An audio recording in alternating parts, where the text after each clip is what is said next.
Okay, the clock on the wall says it's showtime.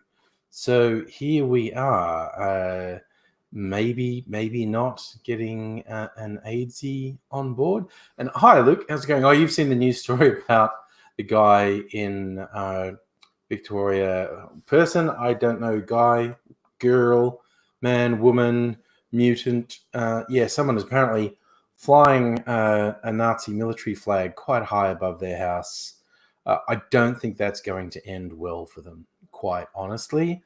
I personally wouldn't go vigilante style and burn their house down, but someone probably will.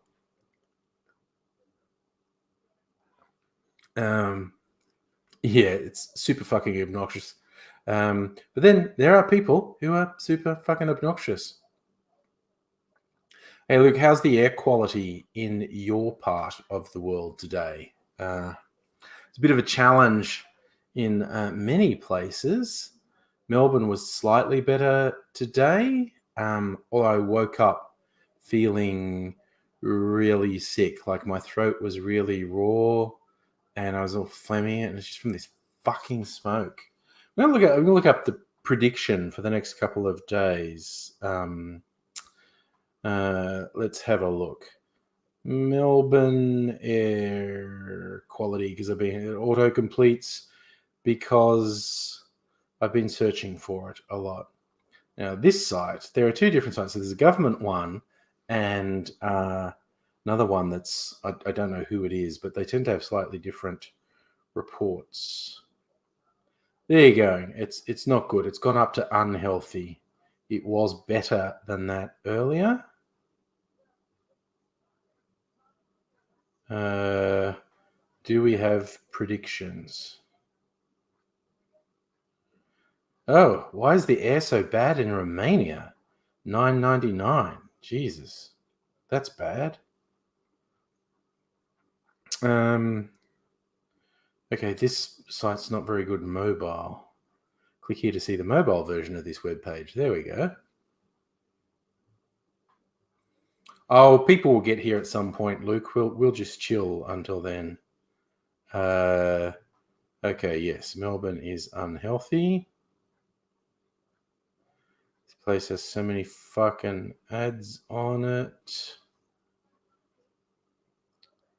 All right, fuck that. I'm going to go with the government one. EPA, Victorian Government Environmental Protection Authority. Let's see. Current air quality in Melbourne. Now it's saying currently it's good. It's a good time to be out. Oh, it's dropped. It was moderate. Okay, do we have predictions on here? Forecast. Moderate for tomorrow. Oh, here's a surprise. Gippsland is poor. That's a very big surprise where all the fires are. The East Gippsland area has poor air quality. That's a bit of a surprise, isn't it? Bushfire Central, bad air quality. Yeah, but God, I can't imagine what it's like for the people actually in the fire zones. Dr. Obama, hello. How secure do I think Scummo is in his leadership position? He's secure. They would have to convince him to resign. They changed the rules so 2/3 of the party have to vote for a spill, and then that's almost impossible. So I'd say Scummo is extremely secure. He'd only be moved if someone convinced him to resign, or if for some inexplicable reason we had 4 or 5 by-elections and the Libs lost all of them, then there might be some pressure. But at the moment, he's 100% secure. I'd love to be proven wrong, but I think he's secure. Oh, yeah, Music over. You're right. It was very thundery yesterday. Some of the fire zones got rain.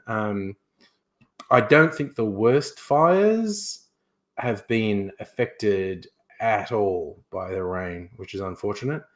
But every little bit helps. Hello, hello. How are you?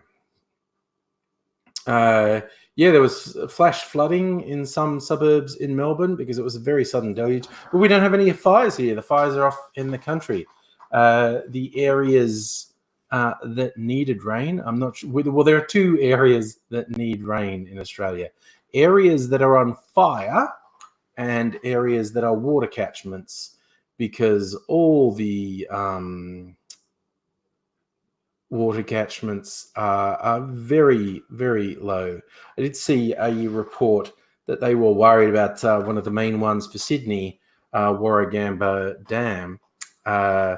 There's, bushfires all around it, and they were worried heavy rain would wash an extreme amount of silt, like bushfire residue, into the dam, which was more than the filtration systems used to coping, and it would fuck up the filtration system.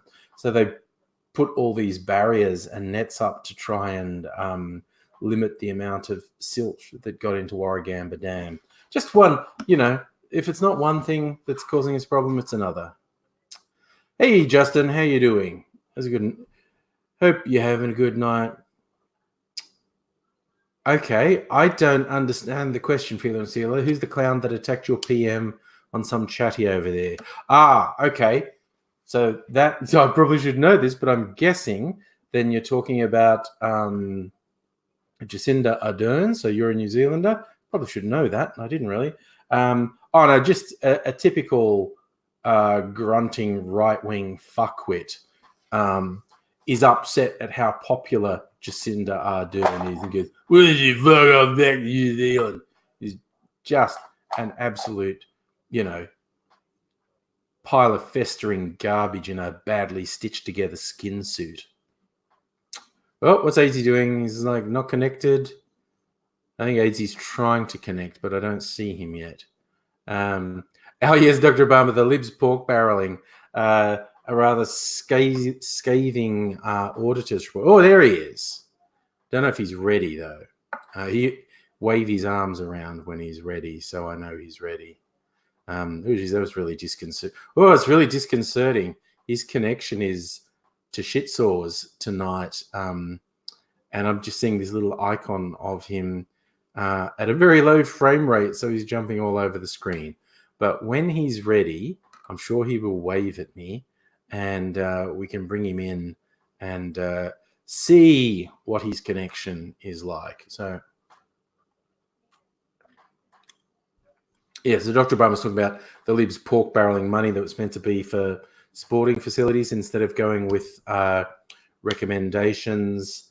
They poured a bunch of money into marginal seats they wanted to win in the election, like straight up corruption, and they won't pay any price for it at all. There will be no downside for them. So, because that's just the world we live in now, that conservatives just don't take anything seriously and don't suffer any repercussions for anything they do. And people keep voting for them because people are fuckwits. Yes, that's my subtle and incisive political commentary for this evening. Why do we get things like a Donald Trump and Brexit and the freakish majority for the Tories in England? People are fuckwits. Why did we get the LNP elected against the odds here in Australia? People are fuckwits. And yes, you can argue all the stuff about the media manipulation, like Murdoch and crew, which is true, which is absolutely true. But it sort of circles back around to people are fuckwits. So that's that. That's the main problem in the world. And people say, like, what's the biggest problem facing the world today? I say people, generally. The fuckwits most, but, it's just like, they're so widespread. It's absolutely ridiculous. So, yes, I'm kind of sick of people. Whoop, and AIDzee went away again. Oh, and he's back again. I don't know. what's happening at his neck of the woods. He's got a few things to get organised, and he can wave when he's ready to come on. Oh, is that a wave that you're ready to come on? Normally you do two hands. I'm just saying. Normally you do two hands. No, yes. Are you on? Or, no, you're not on. Are you on? You just Yes, I'm on. I'm good. okay. The last thing that you had that had a bad lag was my different connection, at this house connection that I'm supposed to be watching all the time, because it's Okay. who gives a fuck? Don't worry about it. Sure good. Dr. Obama, people have been raised to be fuckwits. Well, I don't know. We've had fuckwits forever. It's basically humans are fucked. Look, all through history, non-stop parade of fuckery, quite honestly. Yes, isn't there? Yeah. I couldn't tell that. You were so frozen in position there. I didn't know if your internet had seized up. But no, it was just me. Jim thinks your microwave's interfering with your internet. Probably. Just because we can see it there. Why don't I turn it on with the door open and see what happens? You know what? This is a real thing. Yeah, lots of people open the microwave door before the timer goes off. Because, when you open, they all have the safety feature, although there was rumors that the first microwave didn't have this safety feature. The safety feature that if you pop the door open while it's still running, it shuts off your motor and your microwaves. I don't do that because I discovered the Parkes Radio Telescope, aka the Dish, the subject of quite a good Australian comedy from 20, 30 years ago. The Dish, as a radio telescope, was a central part of communications for the first moon landing. And that's what that movie is the story of, the people who were operating the Dish when the moon landing was happening. But it's a quite important scientific tool. Do you want to go away for a while and come back when you're ready? No, I'm good to go. I know all about the Dish. I am fucking amazingly totally aware of the Dish. You would be fucking amazed how much I know about the Dish. Tidbin Billa. I know all about fucking Pine Gap. I know all about fucking what do they call it? Fucking Darwin. I know all about fucking the fucking Montebello Islands. You would be fucking amazed what I know about these things, and all about fucking microwave dishes around Australia. Please feel free to ask me anything. Go on. Well, please feel free about talking about it. Virtually in my backyard. It's in Parkes, which is about an hour away from Dubbo, where I grew up. And yes, we would go there on school trips and whatnot. It's in a bloody sheep paddock, as they say in the movie. But the reason I don't open the microwave door, it's not an optical telescope. It looks like a big radar dish because it's a radio telescope. It picks up radio waves and whatnot. So that's why it was used for communications with the moon, the radio telescope. And they're trying to, find mysterious radio signals from the cosmos. And a little while ago, this was only a couple of years ago, when the researchers noticed there was intermittently a very sharp microwave burst that the dish was picking up. And it was unlike anything they'd seen before. And it had all the hallmarks of being artificial in origin, which, of course, they'd be very, very excited at picking up an artificial signal on their radio telescope pointed out at space. So they spent ages trying to pinpoint what it was, because it wasn't consistent. There was no pattern to it, but every now and then there'd be this burst that they couldn't explain. And they were really keen on finding out. And then one of the researchers there actually worked out what it was. It was the microwave in the kitchen, and if somebody popped the door open before the timer had stopped, it does stop the motor, but a burst of microwaves escapes from the microwave just before it switches off. And the radio telescope was picking that up. It took them ages to work it out because they were looking out in space for the source, and the source was actually underneath the dish. And that's why I don't pop open the microwave door before the timer stops, because we actually know beyond a doubt that releases a measurable burst of microwaves. And it probably won't hurt you. There's like literally dozens and dozens and dozens of things that are more likely to give you cancer than that. But Jesus, why should I add one more fucking risk to the pile? That's what I'm saying. This fucking bushfire smoke is not good on the health front. It's like, quite carcinogenic as you bushfire. Full and of the particulate matter. Completely fucking infertile, so microwave radiation does fuck all to me. So I like opening the door to my microwave and sticking to my dick and then running around naked.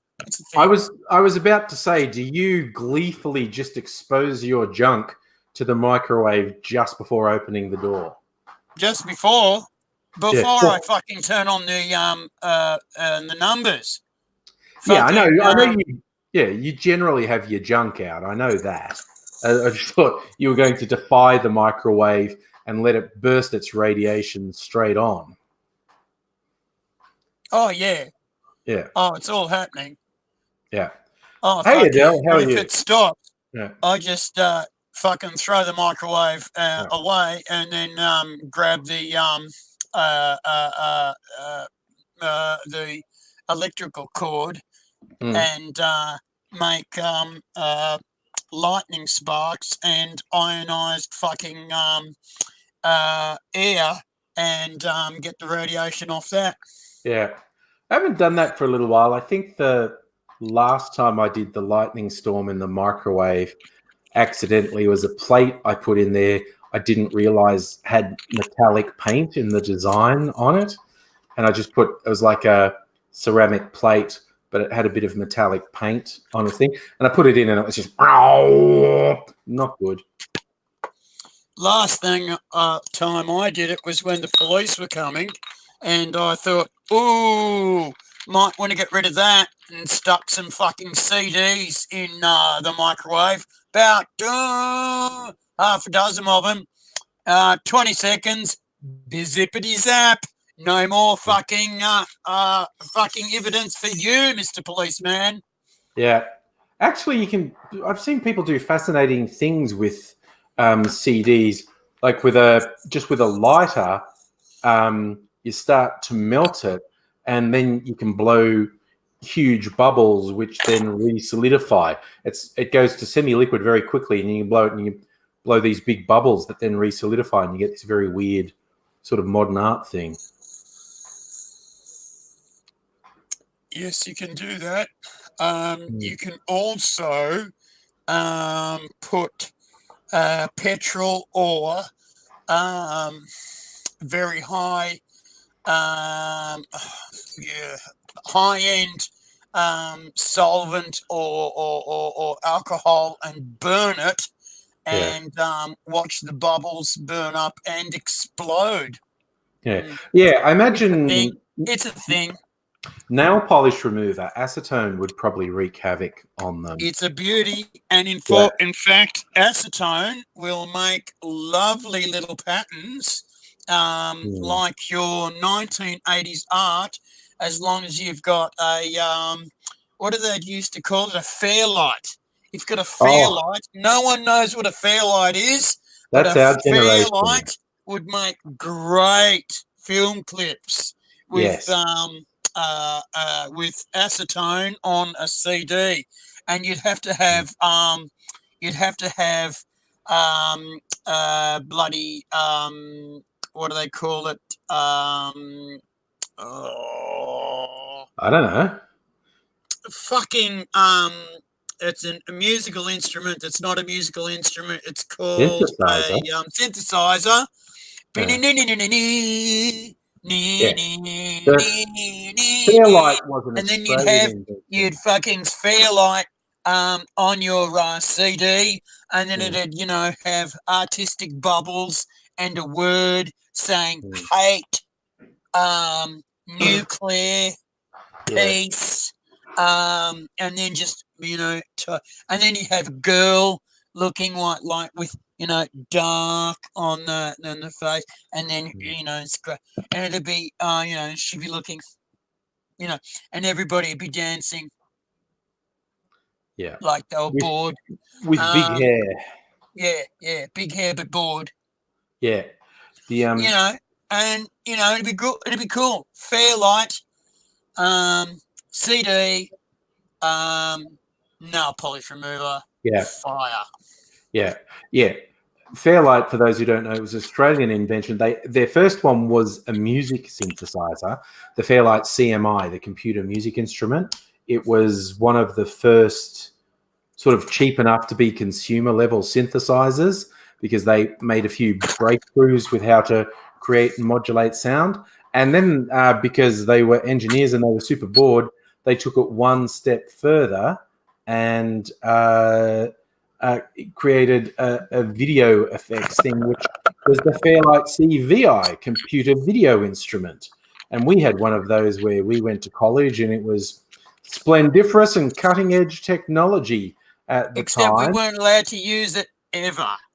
I used it. I sucked up to the right people. My bloody... You fucking stole it and pushed the and you took the fucking what do they call it? The Perspex lid off it. Yeah. They had a Perspex lid on it, so we were only allowed to touch 4 buttons. Yeah. Right? Only allowed to touch 4 buttons on this fucking Fairlight, which was the most amazing thing ever. It was one of the things that they used to say, come to our fucking college because we've got a Fairlight, and then we weren't allowed to use the fucking thing. You had to fucking book it. Once you booked it, you weren't allowed to use it, and then when you used it, it had 4 buttons on it, so it was shit. And then someone who's called Angry used to steal it, fuck the Perspex of it, and make it actually go. And the rest of us can go and get fucked. We weren't allowed to use the cameras because you had to put them on your shoulder. They were about 20 kilos each. Kilograms, yeah. That was the good ones, though. That was the good cameras that were there when you got there. When I first got there, there were these really rubbish cameras that used Betamax tapes, and they were very low quality. But then they were the ones that we were allowed to use in first year. The Betamax. They were the ones we were allowed to use. Yeah, but then when you got these better ones, they were CCD They're sensors. the ones that we weren't allowed to touch. Even today, although, I mean, because with miniaturization, you ended up with cameras with multi-CCD sensors on them. But when we first got this, it was like so many orders of magnitude better. But it had to be, I think we were recording on pneumatic tape, that 3/4 inch videotape. And that was in a huge fucking, it was basically like a VCR. You had to have a 2-person crew. One person carrying this super fucking heavy machine that had the tape in it, and then that was connected to a cable to the camera, and you had to have a second person running the camera because it was way, way, way too heavy for one person to carry both. And then you had to make sure the person with the tape machine and the person with the camera didn't get too far apart, because you didn't want to pull the cable taut and bend any of the pins that were connecting, because you would be in very big trouble if you did that. So we didn't want to do that. I did notice Feeler and Sealer asking, can microwaves, not microwave ovens, but microwaves, be used in a weapon? Well, it's very popular in science fiction. focused microwave weapons. And because microwaves can kill you, so theoretically, if you could focus the microwaves, you could burn people. Greg, Gen X topic. Yeah, well, that was cutting edge video technology for us Gen Xers, the old cameras. And so I did my major project, videoed live concert by a band called the Sweets of Sin. We were fucking professional, man. We had 3 of these cameras, 3 good cameras.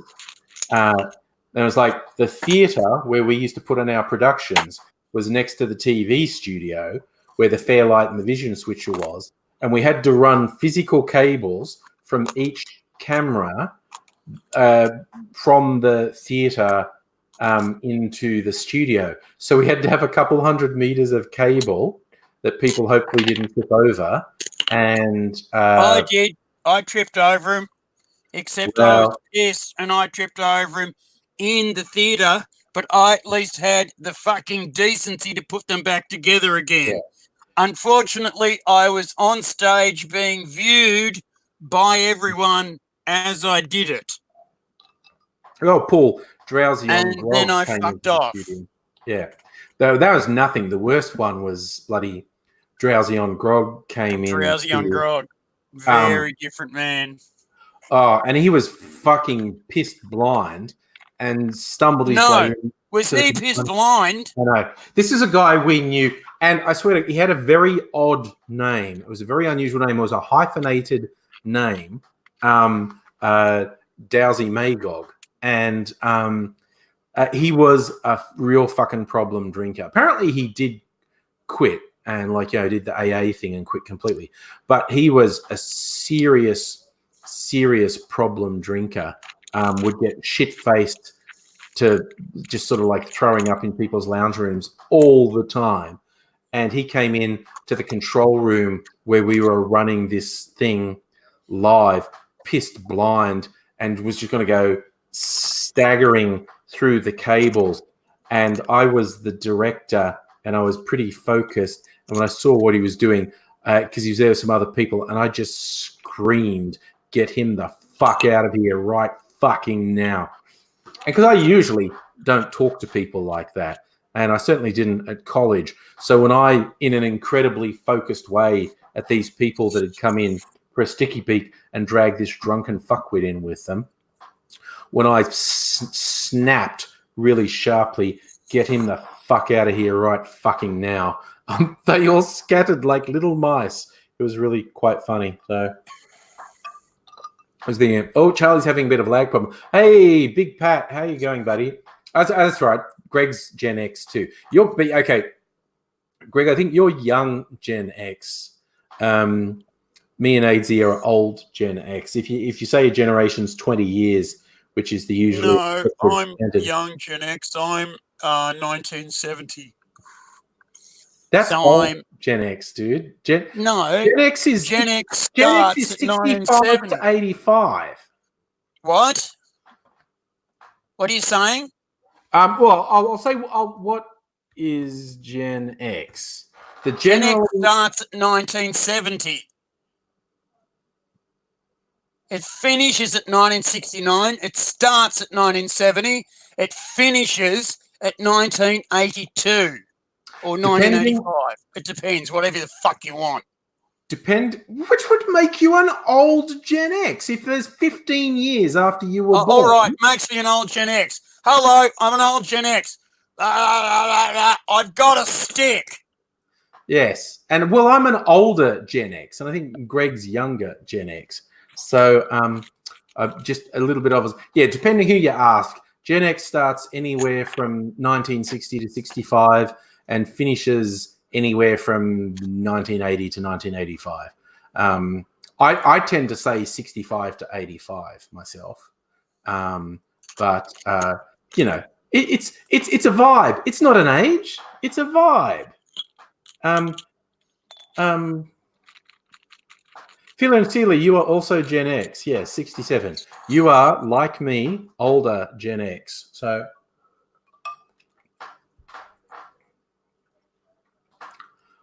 I'm doing fine, Pat. How are you? I saw you with your hanky over your face, Big Pat. Are you robbing banks? Is that what was going on there? I know you're probably going to come up with some excuse like you're trying to keep the smoke out of your mouth, but you looked like you were just playing cowboy or planning to rob a bank. So I'm just saying that's down to, everyone's asking, am I wearing a mask? And well, no, I'm not wearing a mask, even though the air is shit and is making me feel sick, because there's only one particular mask that's practical to wear that works. Like you have to get this one that filters out really tiny particulate matter, and they're all sold out because everyone freaked out and got them. And the other reason I don't have one is because you have to have a pretty solid seal, because if air gets around the edges, you're defeating the purpose of it. And a beard is known to stop getting a decent seal on mask, and it's a real pain in the ass to wear glasses with one of these masks as well. So in practical terms, I can't effectively wear one of these masks, even if I could find one. So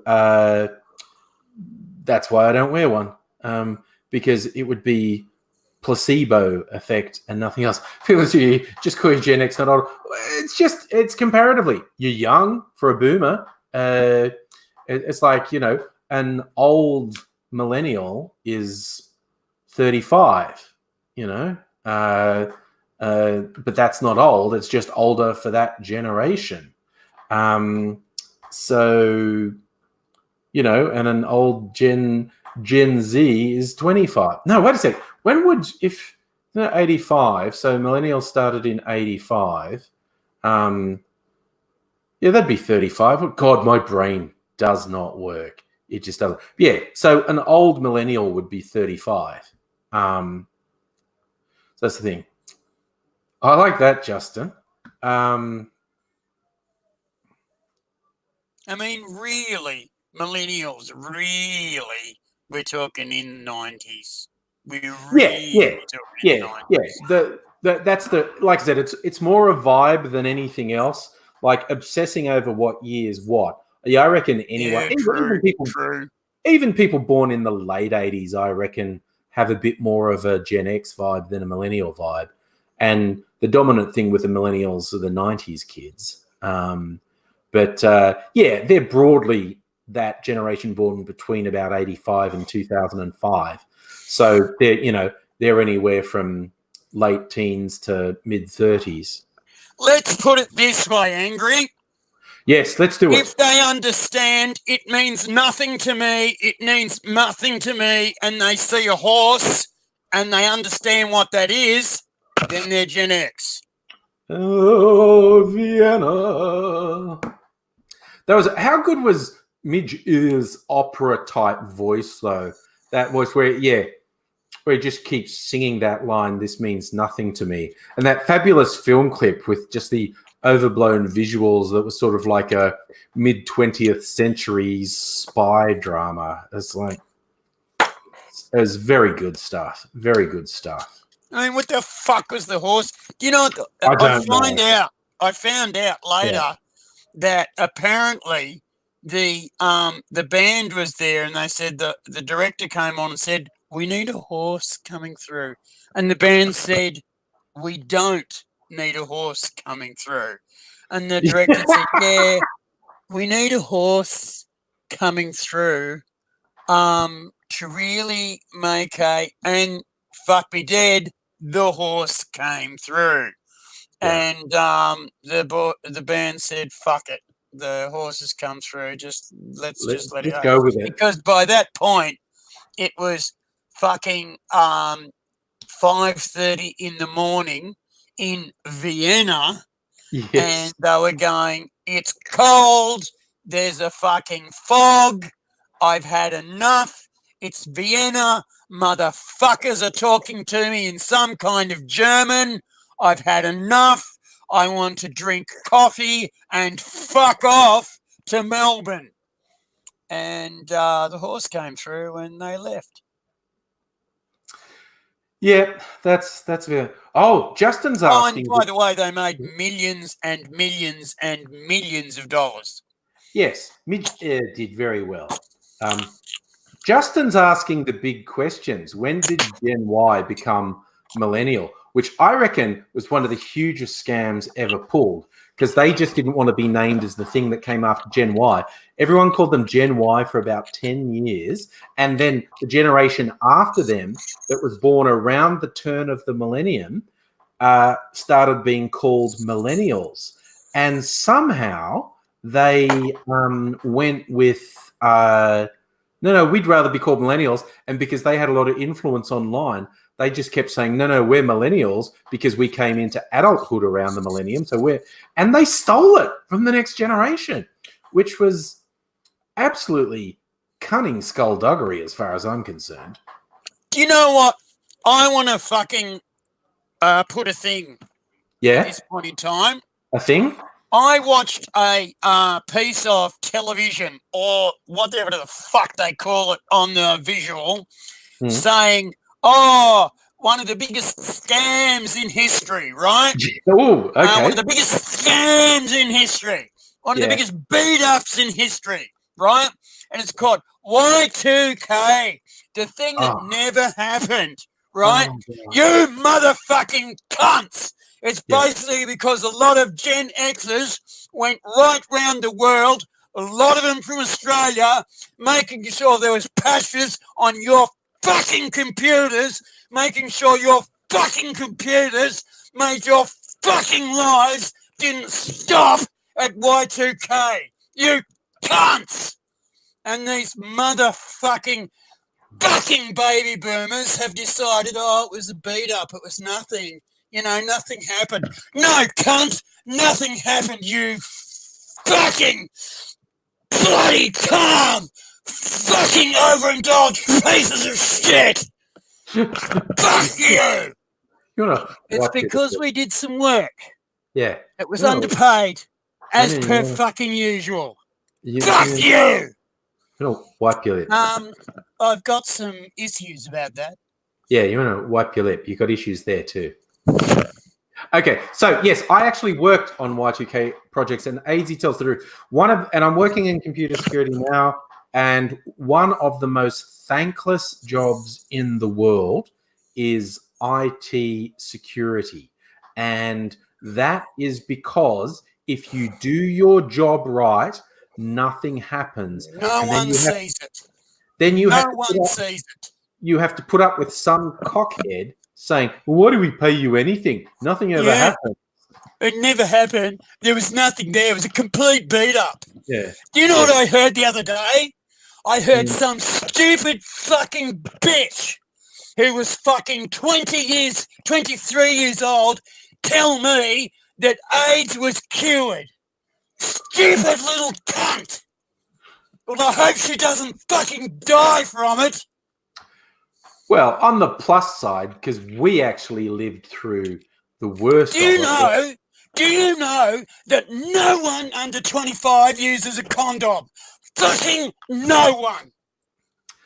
And if anyone wants another cheery thought to go with that, the group with the highest incidence of new HIV infections is heterosexual males.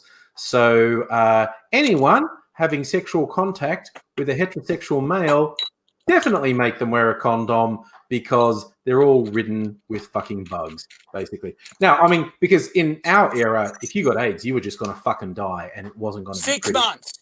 Yeah. If in our area, you had 3 to 6 months and you were fucking dead. Today, thank fuck, there's been better fucking fucking research and treatment, and you've got 40 years. But guess what, kids? In 40 years, you're going to die of AIDS. It's going to be horrible. You're going to be skinny. You're going to be in pain. Fucking morphine's not going to work, and you are going to fucking die. You get into some real unpleasant, because things that usually kill you are usually some form of cancer.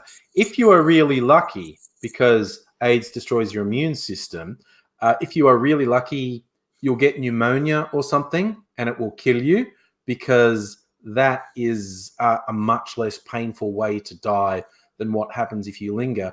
A real fun one was fungal infections, where people would basically, they have fungal spores in their mouth and all down their throat and into their lungs, which is horrible and gross and painful. It's because stuff that normally can't possibly infect your body has got nothing to stop it, and your saliva is a good feeding ground for these spores, and you get this really gross fungal infection that fills your mouth, throat, and lungs, and eventually kills you. But it's really fucking gross in the meantime.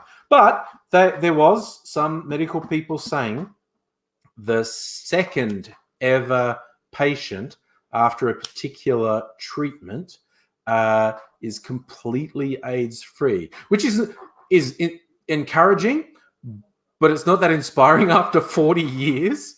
After 40 years, they've managed to treat 2 people and have AIDS totally removed from their system. And they don't really know for sure if anything they did can be replicated, because they're not really sure which part of the treatment or which combined parts of the treatment were actually the most effective. They have no idea why it worked.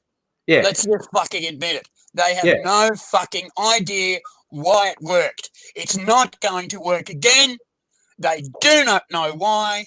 Fucking the next time it works will be another fucking 10 years. Hey, fucking don't wear a condom. Just die, kids. Bye-bye. See ya.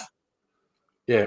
So, it's kind of like surgery at the turn of the 19th, 20th century, in that they were making that shit up as they went along, and they had a really high death rate. But prior to them attempting to fix things with surgery, the death rate was like 100%. And then they got it down to, for these various illnesses, then they got it down to 95%, then, down to 80%. Now today, where surgery is broadly very effective, but then we've got to worry about the antibiotic resistant staph and other superbugs that if they get, and this, although we never talk about it, this is possibly one of the most serious problems facing humanity. We are justifiably focused on climate change because it's really horrific and we're making it worse day by day. And it definitely has the capability to absolutely destroy human civilization.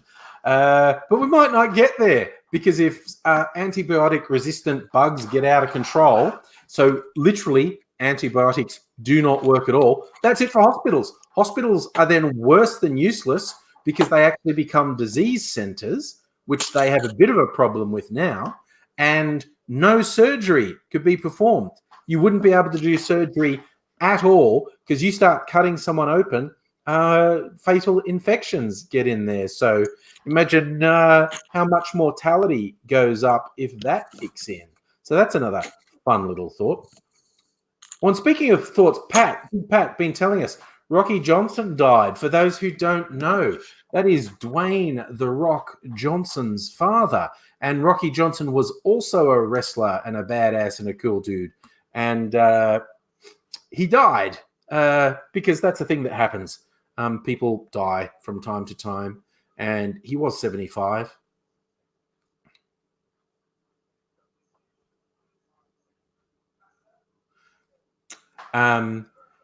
Yes, so that's a thing. Justin, who would I put on trial for climate change? Every billionaire, every executive from every fossil fuel company, every politician who blocked effective climate change action, essentially. Yeah, Crackle, you can stop being a cunt or you can fuck off permanently. Those are the 2 options, okay? That's one more option than you often get in this world. So I feel like I am being generous. I don't know where AIDzee's gone. He'll come back in a bit. So feeling sick of playing Canada. Well, Canada's not doing great. Trying to make money out of tar sands, which is one of the dirtiest form of fossil fuel. It's probably not one of. It's probably the dirtiest form of fossil fuel in the world. But you can actually make some money from it. So that's all that counts. So Justin Trudeau, the one that all the lefties love, is all for, oh yes, I'm going to exploit horrifically dirty fossil fuel just to make a few dollars. Who gives a fuck what damage it does to the medium and long term viability of human life? We'll see what happens. So AIDzee's putting on his headset again. Ready to go, big guy? Yep. Is that a yes? Yes, you can hear me just fine. Good. Having a bev as then, and that's the thing of growing balls. I'll be making a coffee in a minute too. That seems fair. That seems like an absolutely fair thing to do. I got to make myself another beverage. I finished my lemonade. That me being a sexy man, actually put limes in it as well. So nice lemon lime. If you're going to put limes in, you're sexy as fuck. Yeah. Put the lime into coconut and drank it all up.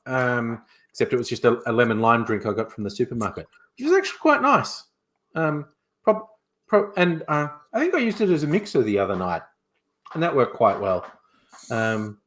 So it's a good and fine and dandy thing to be doing.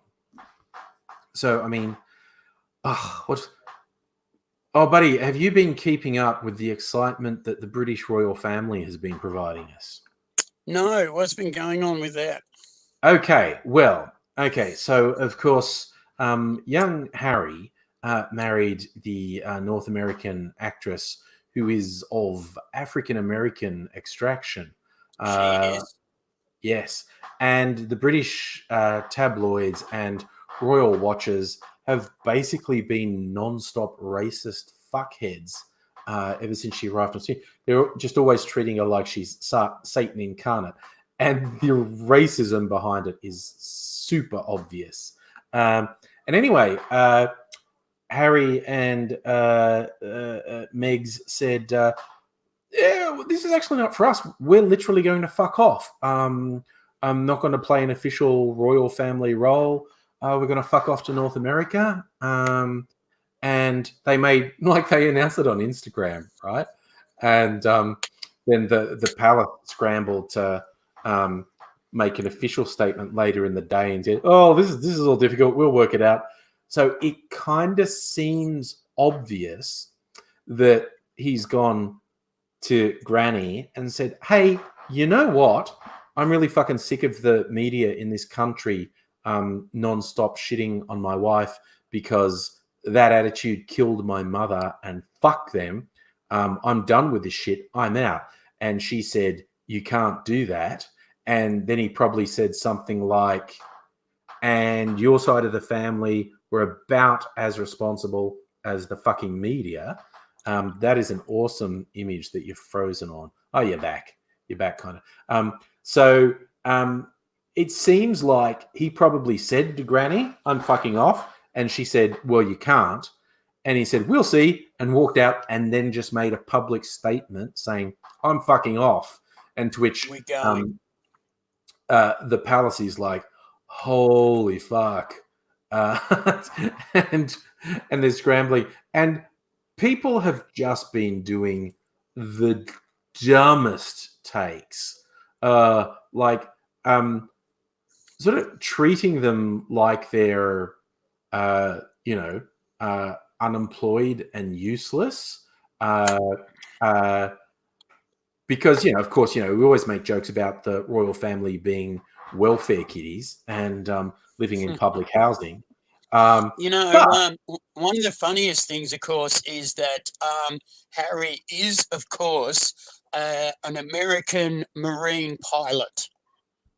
So he could walk into America at any time as a service personnel, as a helicopter pilot, as an officer, and at any time basically fly helicopters and or basically take over an American base.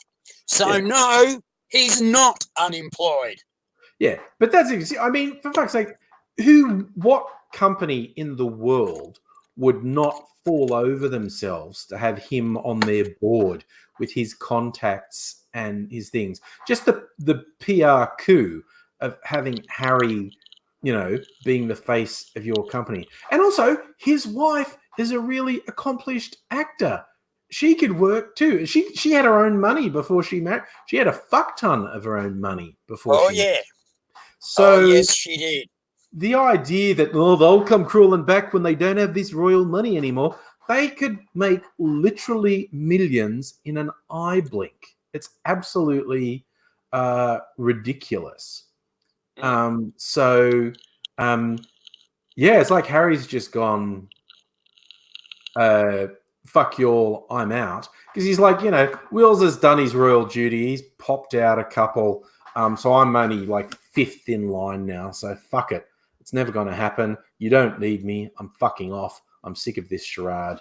So, but I mean, my favorite. And he's more interested in fucking the Invictus fucking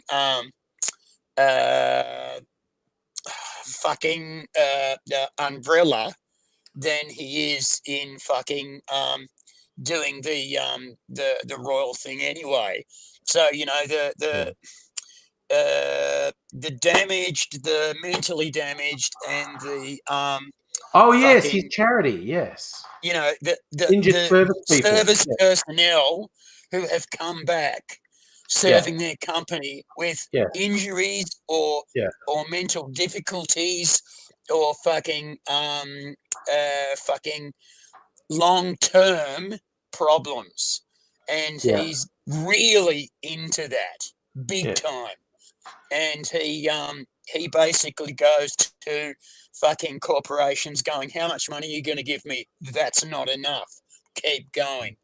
And he does it all the time. Give me money. Keep giving me money. Keep going. Yeah. And he does it all the time. And he makes fucking a gazillion bucks. Yeah. The Invictus Games? Yes. He fucking set it up and fucking went to Barack Obama and said, you're going to help me. And Barack Obama said, fuck yes, I'm going to help you. And then they basically had to agree who drops the mic. And Barack Obama says, you can drop the mic if you get the Queen to help you. And she did, and he dropped the mic. Yeah. And then they did the Invictus Games, and it happens every 4 years. That's a normal thing. Yeah, it's like Fila and Sela was pointing at that, like Harry's, friends with the Obamas and the Clintons and the other American elites. Like, they're just going to fall into money whichever way they go. And yes, Bex, it's exactly what I was saying. The press and fucking Harry's family were constantly giving Meghan Markle shit. So it's not surprised. Like, this is a guy who literally saw, although he probably doesn't remember because he was so young, but he knows the media and his dad's side of the family killed his mum. And no, he knows. He knows very fucking well. Yeah, he is well aware. Yeah, he was fucking walking in front of that fucking fucking gun carriage when he was fucking 11 years old. He is well fucking aware of what went down. Yeah. Every day when you see an interview with him, he is well likely to get out. I see a fucking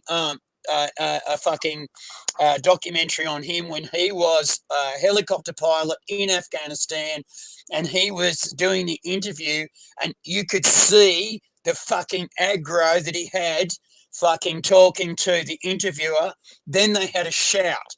Then he fucking threw his shit off, ran to his helicopter and fucked off, and I was saw that more happy footage, to yeah. do that than Yeah. he was to do anything else. Yeah. And he was stoked to get the fuck out of there, get in a helicopter and get shot at. He would rather get shot at than fucking talk to the press. Yeah. That says something. Yeah. My favorite joke I saw about this thing was Harry goes to Chuckles and says, "Dad, I'm leaving the royal family." And Chuckles says, "Whatever, you're not really my kid anyway, you ginger cunt."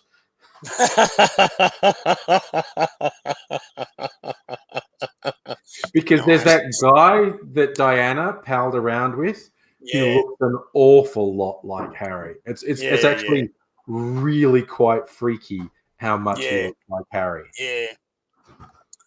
Yeah.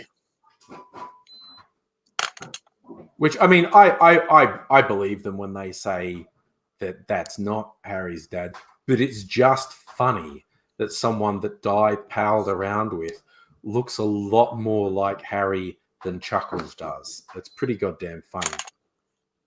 Yeah. Yeah. And it is actually, he is Chuckles' son. Yeah, it's just kind of funny though. It's just funny that he's a fucking ginger. Yeah. Well, you say funny that it's a ginger, but we wonder how many gingers in the world do we have to have before the cull starts? And I think we're getting close. Well, see, everyone's a bit scared of that though, because you got to get them with the first blow. Because if you injure them, they're more dangerous than ever. If you injure one, they're fucking obvious, right?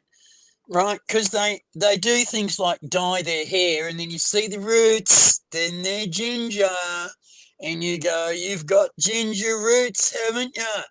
And you go, "No, you're not." And then you shoot them in the fucking head, and they go, "Oh, they're not ginger." Give a fuck. You know, a cull is a cull is a cull.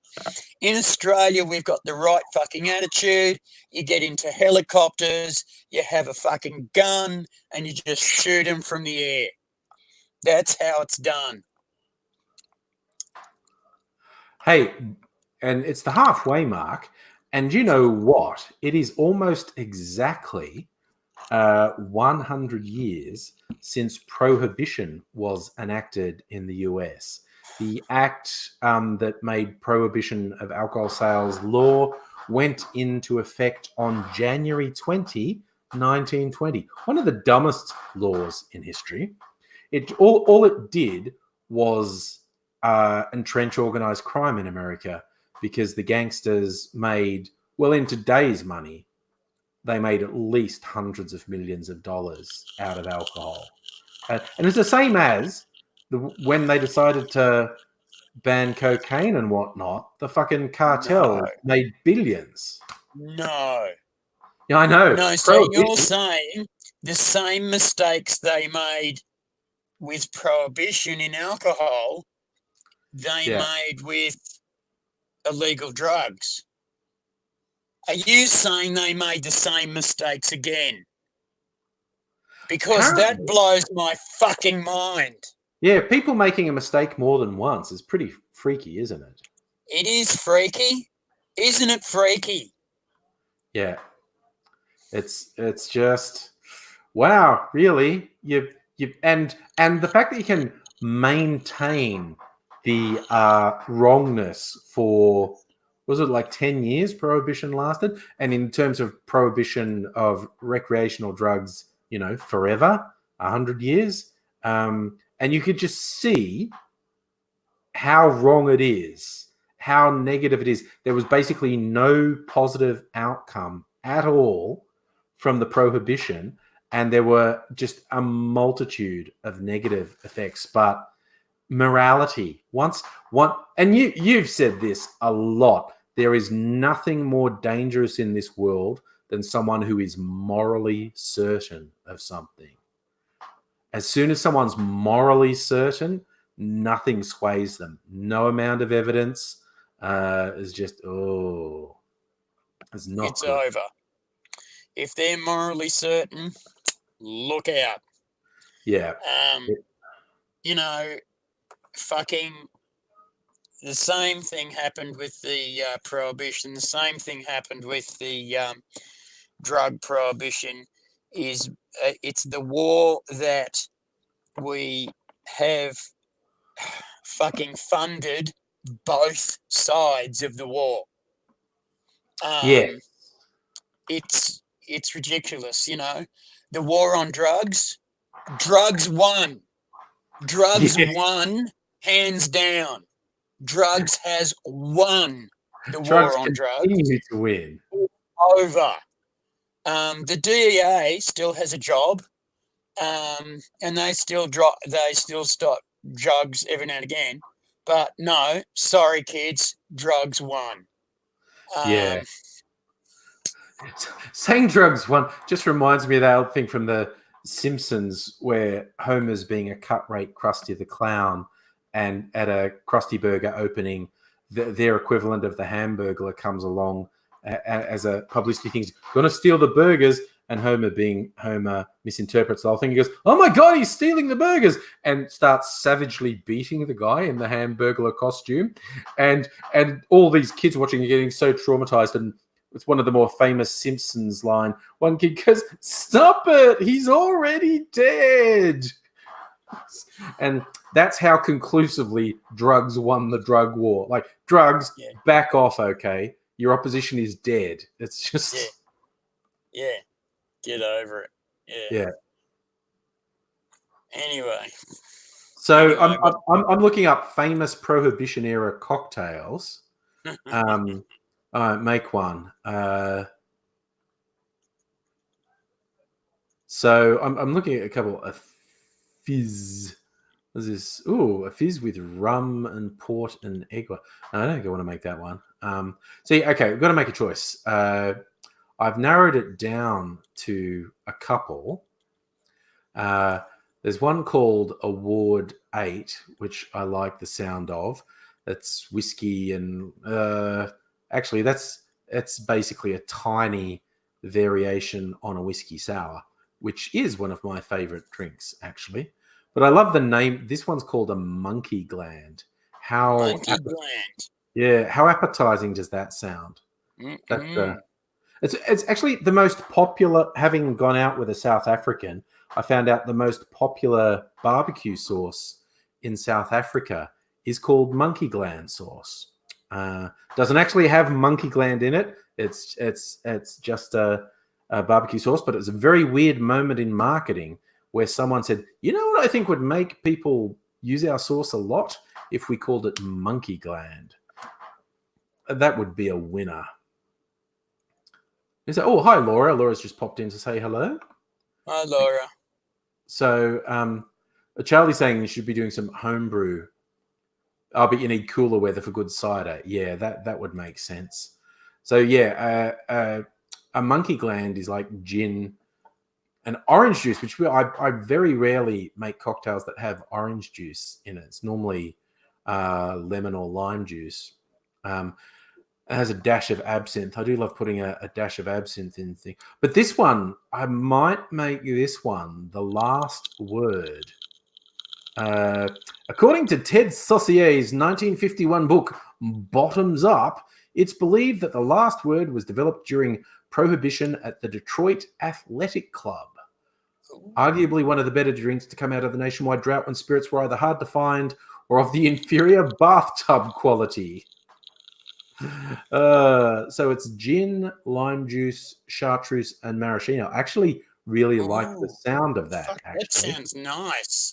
Yeah, and it's just even amounts of all of those. I might make that. That actually sounds pretty good. Righto, while you're doing that, I'm going to be away for 10, 15, but not longer. Okay? So yeah. Okay. All right. So AIDzee's gone bye-byes. We'll let him go. So, yes, Laura, not quite dying. Lord knows he's in a state that's not quite the same as the rest of us, but he's not actually dead. So that is, in fact, a good bonus. So Felix here is saying the birth of NASCAR. So are you saying NASCAR was born during Prohibition? There must be one named after the Tommy gun. There probably is. We will ask our friend Google if there is a thing called the Tommy gun cocktail. That sounds like a name someone would give it. Yep, there is. It's a type of margarita, according to a few of them. It's one of those ones that I think lots of different people have different recipes and give it the same name. So this one says ginger, apricot jam, lemon juice, Irish whiskey, Grand Marnier. Yeah, I don't really like ginger, so I wouldn't do that. What's this one? The Tommy gun. Was inspired by the fall-winter harvest in New York State. And so this one is bitters, lemon juice, sugar syrup, pear liqueur. Wow, they're awfully. Listen, they're awfully precise with these ingredients. 1 dash Jerry Thomas decanter bitters, 1 teaspoon of Connemara. Don't even know what that is. 0.75 ounce, like 1 shot of lemon juice, 0.25 ounce of walnut wheat syrup, 0.5 ounce cane syrup. So that's basically 1 shot of sweetener, 0.25 ounces of pear liqueur, 0.5 ounces of cardamom, 0.75 ounces of Armagnac. They specify Terraquet Armagnac. And 1 ounce of Mackenzie rye. That's like incredibly precise. But again, it's a completely different recipe to the other one that said it was a Tommy gun. And I bet if I open up another one, let's have a look at what this one says. Tommy gun is whiskey, Grand Marnier. Oh no, this is like the other one. Okay, so there's some consistency. Irish whiskey, Grand Marnier, ginger, apricot jam. Okay, so there's a bit of consistency in that. And let's see if this one's the same. No, this is a really different one. There's another really different one. Dark rum, white rum, gin, cognac, Canadian whiskey, rye whiskey. So, fucking hell. Now, these are tiny amounts, 15 mils. So is that half a shot? Yeah, that's actually slightly less than half a shot of all these things.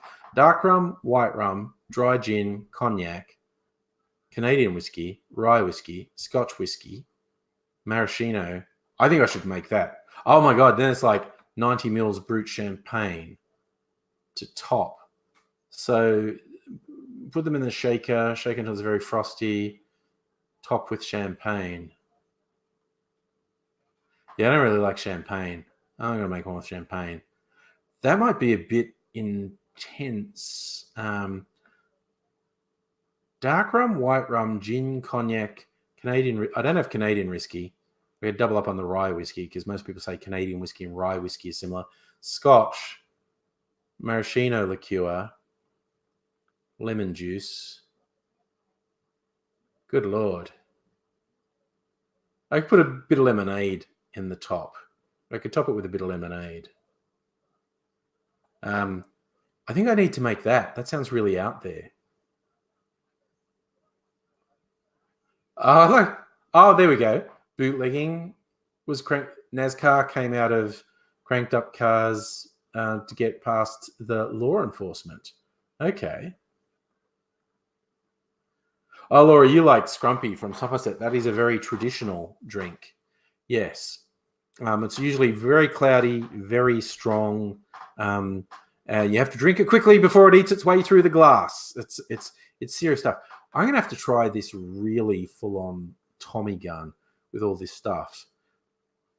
Maybe instead of Canadian whiskey, to mix things up, I'll put some Irish whiskey in it. Why not? I've got dark rum, I've got white rum, gin, Yeah, I'm going to do that. All right. And I think because I can just stir that rather than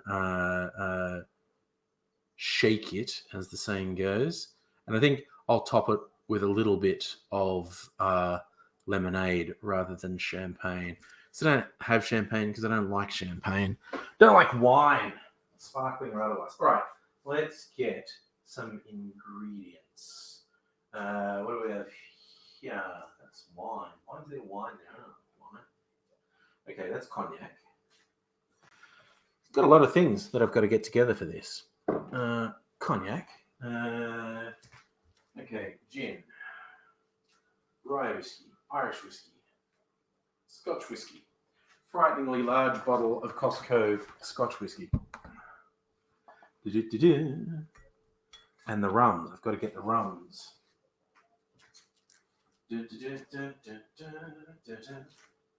I've got dark rum.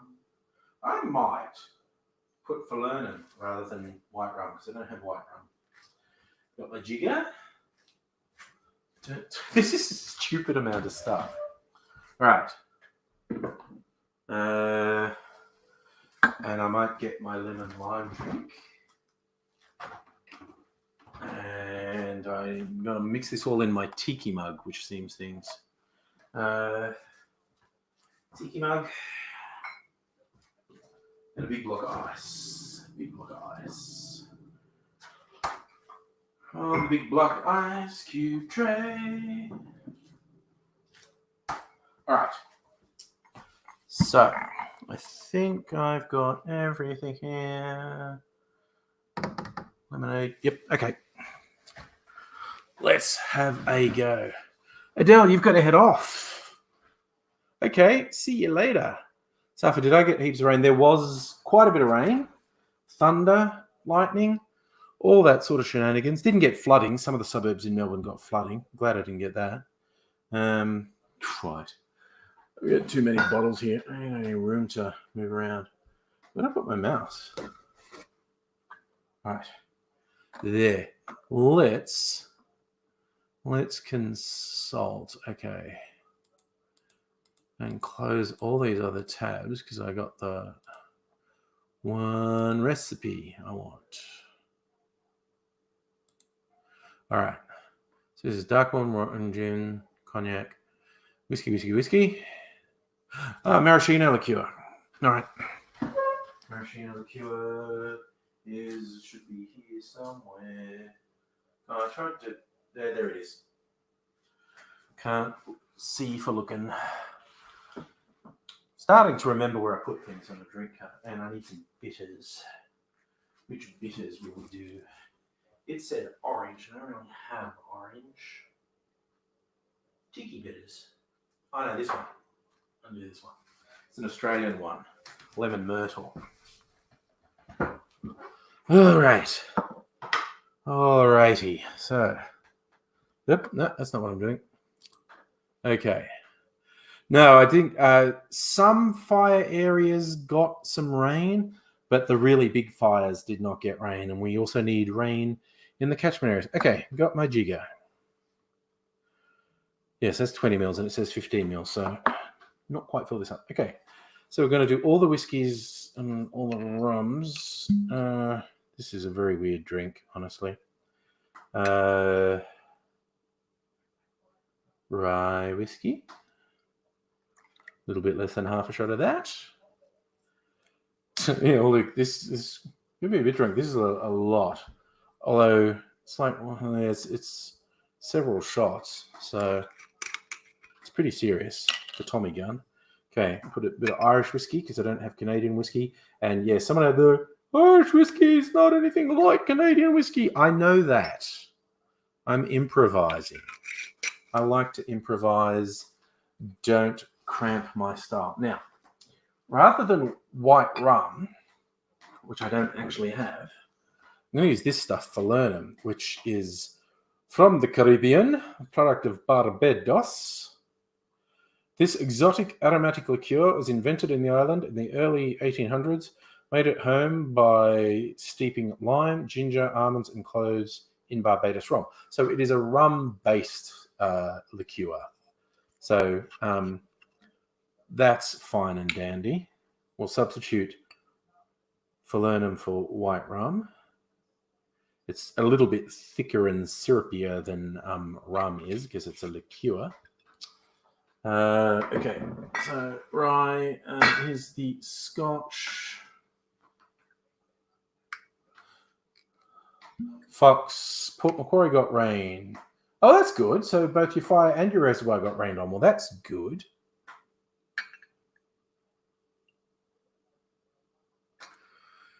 Yes, Safa, I think you've hit the nail on the head with the naming of the cocktail.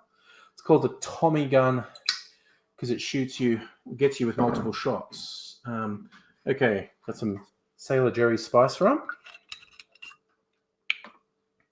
Jesus, only halfway through the alcohol part of this.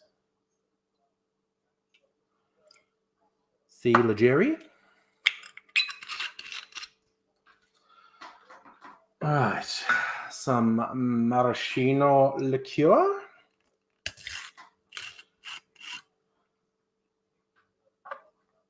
Got high sugar content, so it gets a bit sticky. Right. Oh, this is something else. And the last of the alcohols, the cognac. A little bit of the cognac in there. Visop. I was just saying it's an Armagnac, which is, basically a cognac. Again, someone would be really down on me saying what the difference between an Armagnac and a cognac is. Okay, I'm going to put a little bit of my lemon lime drink in here. Bit of a splash of that, maybe another splash. Where's my lemonade? I'm going to put a splash of lemonade in here as well. And some of my lemon myrtle bitters. And I don't know that you'll taste it in all this, but I'll give it a go.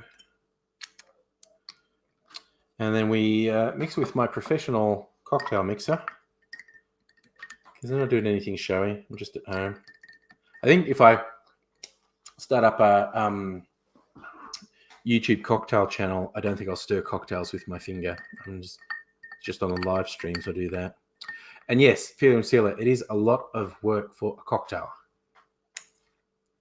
So if you're asking, do trams go to Caulfield from the CBD? Yes. Depending which part of Caulfield you're talking about, there are a couple of trams that go on slightly different roads to different parts of Caulfield. Okay, yes, and you're right, Feeling Sealer, this is a bit of work for a cocktail, so hopefully it tastes good. And it does. I think putting all those spirits in is a bit of a gimmick, quite honestly. That's a lot of spirits. I think they all just kind of get lost in there. It's more gimmick than anything else. In the vast majority of cases, if a cocktail has more than three spirits, or even just 3 ingredients, it's probably trying too hard to be showy. But if it's got more than 3 spirits, it's almost definitely being gimmicky. The classics only have 2 or 3 ingredients. Bloody martinis, gin, vermouth, and bitters. Manhattans, whiskey, vermouth, and bitters. Whiskey sours, whiskey and lemon juice, and a bit of sugar syrup. And I also make it with egg white. Not everyone does it with egg white, but I do. And those classic. I mean, even margaritas, just like rum and lime and something else. Safa, I do cocktail should have the song "Shots" in the back end. Well, no, cocktails different to shots, so. I think. All right, and I think AIDzee's edging towards being ready, not quite yet, but looks like he is going to rejoin. He's going to rejoin us at some point. That's fine. So Feeling says Masterpiece Cocktail Theatre. There are other cocktail songs, Safa. You know, one of the song Shots. The one that always pops into my head, particularly if I'm making like a tiki drink that has lime in it. Let's get the one, put the lime in the coconut and drink it all up. Put the lime in the coconut. I'm sure there are other cocktail songs as well. But you also get copyright issues if you have any songs at all in your videos, your created content, which is unfortunate. But it's also, I find, the issues of copyright and why it's so strictly enforced by people like YouTube or Facebook. The lack of understanding of why people enforce copyright, because having been on YouTube forever, and it was the Wild West in the early days, and then when they started imposing copyright limits, you had people saying, "Oh, why wouldn't they want me to use their song? It's free publicity." And it's like, yeah, but is it good publicity is the question. I mean, always come down on the side of you saying, "Oh, that band should let me use their song in the video." It's like, well, maybe that band doesn't want to be associated with you. You know, that no matter who you are or what you believe or what you do, there's always someone who doesn't want anything to do with you.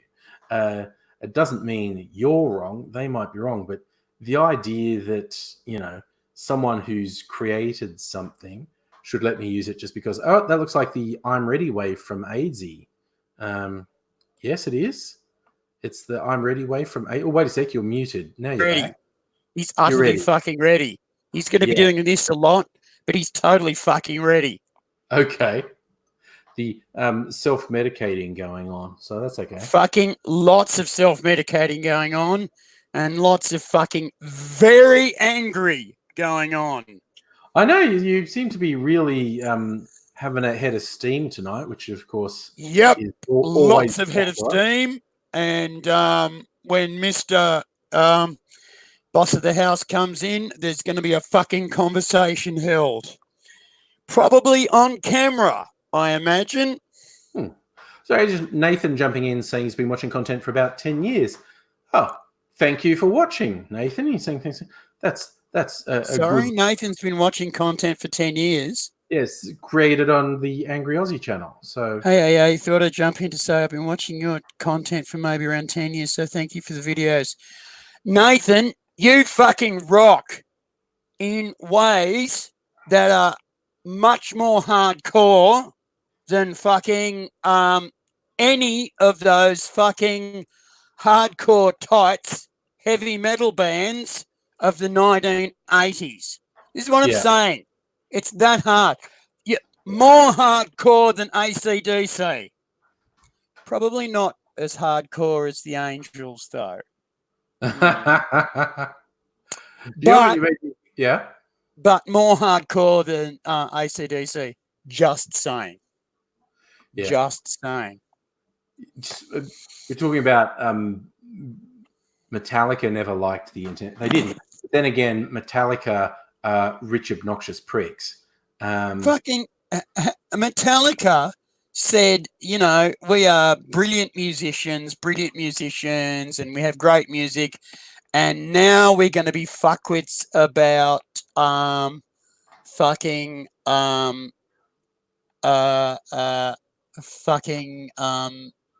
rights, you know, music rights.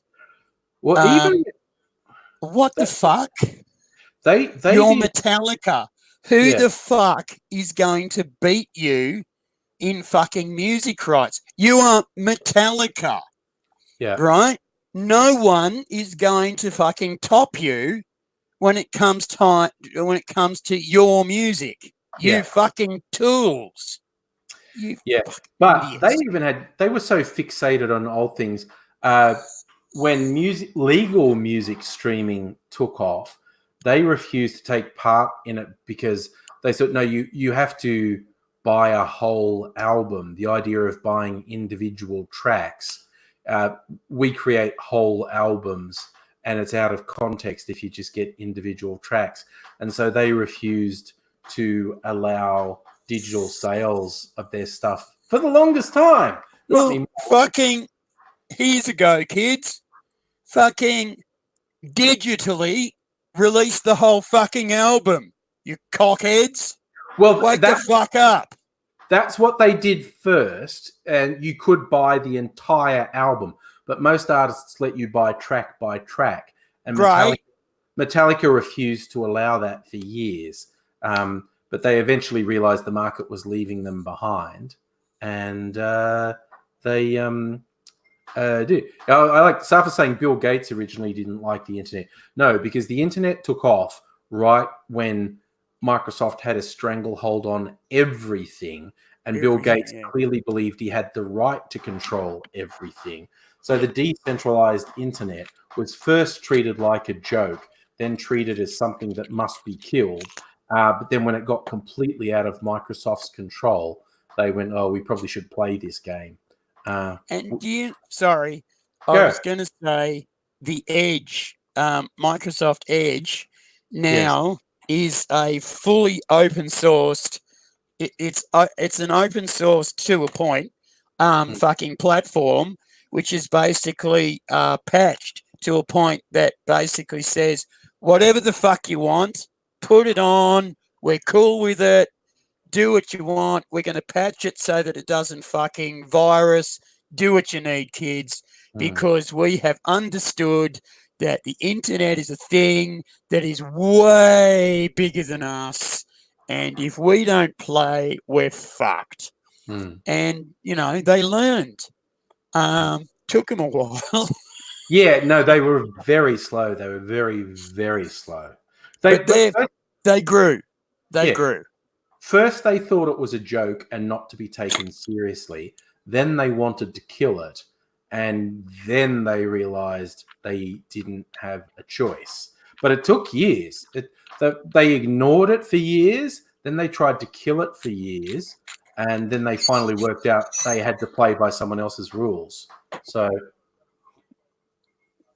and when people talk about hardcore music, you know what sprang into my head? A story recently in Ireland. There was the Irish, and this is the Republic of Ireland, so Southern Ireland, had this ridiculous idea they were going to commemorate, because it's coming up on the 100th anniversary of Irish independence, throwing off the yoke of the Brits, and it's going to be commemorated.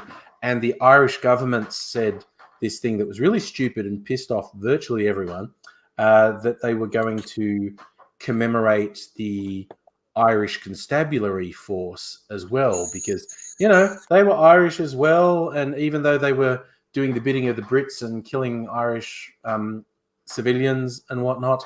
And not the black and tans. Not the black and tans. Not to the black and tans. And you know what people did as a form of protest? There is this famous protest song, the Irish call it a rebel song, called Come Out Ye Black and Tans. And people kept downloading it from iTunes. So it hit the top of the iTunes, and it's like decades old, and it hit the top of the iTunes charts in Ireland and England, just to make it clear to the Irish government, no, fuck off. It's by a band called the Wolf Tones. I pulled up the lyrics. They're pretty full on. It's like, I was born on a Dublin street where the royal drums did beat, and those loving English feet, they tramped all over us. And each and every night when me father came home tight, he'd invite the neighbours outside with this chorus. Come out, ye black and tans, come out and fight me like a man. Show your wife how you won medals down in Flanders. Tell them how the IRA made you run like hell away from the green and lovely lanes of Killer Chandra. Because basically the Black and Tans were a paramilitary terrorist force put in place by the Brits to fucking terrorize the Irish population. They weren't enforcing the law. They weren't fighting the IRA. They were murdering and raping civilians. They were a terrorist force put there by the imperialist Brits. And Black and Tans is because their uniform was Black and Tans. The story goes, this was just after World War I, where resources were low and they didn't have a proper uniform, so they gave them bits and pieces of uniforms.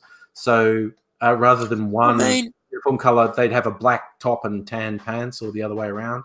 Fuck me drunk. Even the Welshmen, the Welsh fucking English fucking Scotties, at least they had the fucking the warrant to go through the country fucking shooting up IRA.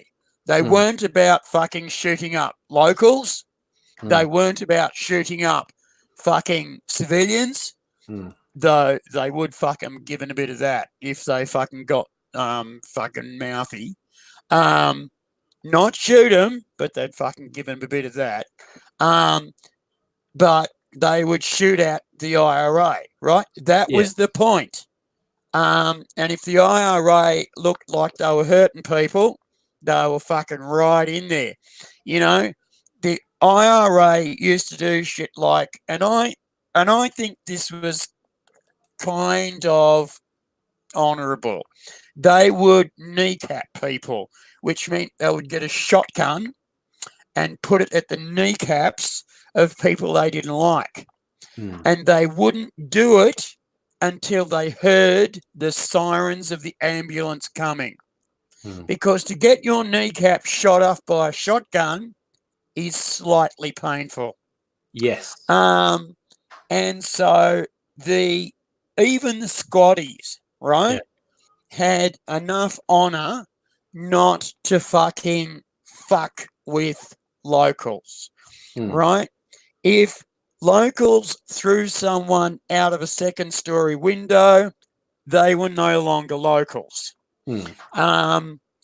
If they were clearly fucking combatants, then fucking away they went. But the Black and Tans fucking didn't matter who you were. You were fucking... Again, they were specifically tasked with sowing terror. They were a terrorist force with paramilitary powers. And and as a side thing, drinks. Like on St. Patrick's Day, there are two drinks that people think they're funny or know something to order, and they'll say, I want an Irish car bomb or I want a Black and Tan. Get fucked. Never order either of those drinks from... Don't do that. Don't do that. Vile and disgusting, and it's like going into an Irish bar and saying, give me a Black and Tan is like, I don't know, going into a Jewish bar and asking for an Auschwitz special, okay? If you go into an Irish bar and ask for an Irish Tan or a Belfast bomb, you will get a funnily, what do they call it? A plastic surgeried face. Yeah. That will happen to you. You will get plastic surgeried arms, and you will get plastic surgery genitals. That will happen if you ask for a Black and Tan or a Belfast bomb on St. Paddy's Day. Yeah. Also, you will find the cut marks that you will get being thrown through a window. Yeah. It's an interesting day you'll have. It's an interesting day. It's like the Joker says at the critical moment in the new Joker movie. What do you get? You get what you fucking deserve. You get what you deserve. You get what you deserve. Hi, lovely dame. Hello. I feel like you haven't been in the chat for the longest time. Nice to see you. But those lines from the song, "Come Out, You Black and Tans," show your wife how you won medals down in Flanders. The Black and Tans were military veterans. They were World War I veterans who were at a loose end, and the British government basically said to them, do you want to get paid to go and kill paddies? And they said yes. So all the lyrics in the song are mocking them. Like, you think you're a big man. Come tell us how you slew them poor Arabs 2 by 2, like the Zulus. They had spears and bows and arrows. How you bravely faced each one with your 16-pounder gun, and you frightened them poor natives to their marrow. It's basically saying, like, you think you're big men, you're hiding behind your superior firepower. Come out toe-to-toe, see what fucking happens. Oh, okay, I love the games because you're never up when we're up. Different time zones. That's a thing. That's a thing that happens, definitely. But you know, too, yeah, that the Irish weren't exactly, they weren't exactly politically correct when it came to your white and black. No. Well, Ireland is still one of the whitest places in the world. You get people of different races there, but it is one of the least mixed places in the world. It is definitely one of the whitest places in the world. Yeah, it's interesting. It's one of the reasons I love listening to the Blind Boy podcast, because he loves history and he's read so much history and with the politics and whatnot. And he talks about how in the 1800s, when a lot of the Irish were essentially refugees and fled to the United States, and they were an underclass. Like, there was no such thing as you're white, so you're okay. They were very bigoted towards people that they didn't like, and the Irish were an underclass. And one of the reasons they basically earned their whiteness is like taking jobs in the police force and being very brutal to black Americans, where a lot of Irish revolutionaries said, no, you should be taking the side of the black underclass in America who are fighting for basic rights and freedom, because that's what the Irish have always been subject to. But that's not really the way it went. A lovely Demons thinks you're doing some sort of, didn't go that way. Some sort of workshopping there, hearing all the metal clinking. No, AIDzee's just cleaning up. He's got little bits of metal. The metal clinking? That's me putting my various different drugs away. Yeah. I'm not sure, Phila, are you quoting the Commitments there? Which I did think was a particularly funny line. If you've never seen the movie or read the book, Roddy Doyle's book, The Commitments, was made into a very successful film. As basically, it's set in the 80s or early 90s, and it's like this young lad who fancies himself as a bit of a musical entrepreneur puts a band together, but he's going no, it's going to be different. It's going to be a soul band. It's not going to. We're going to be different. And he explains and to all these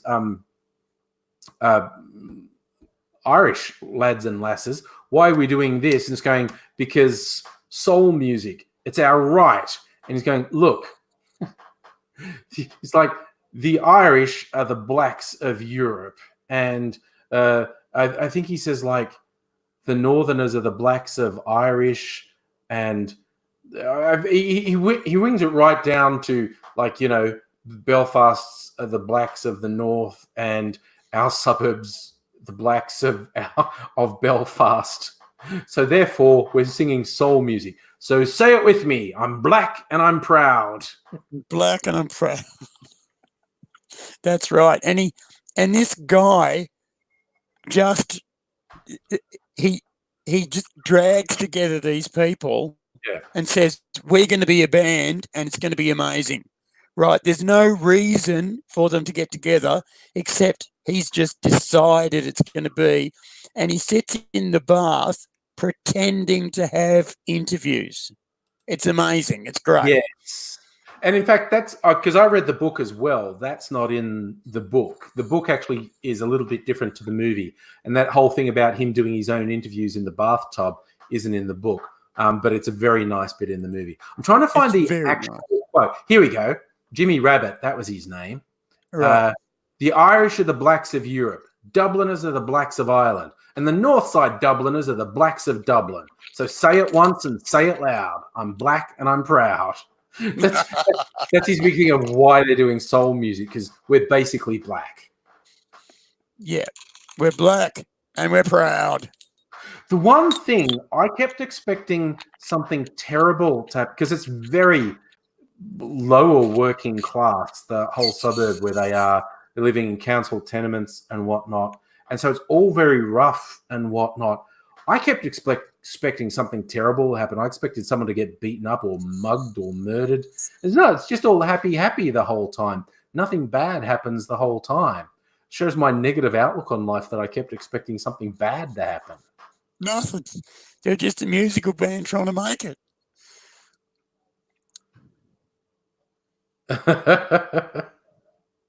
Yeah, so it's I'm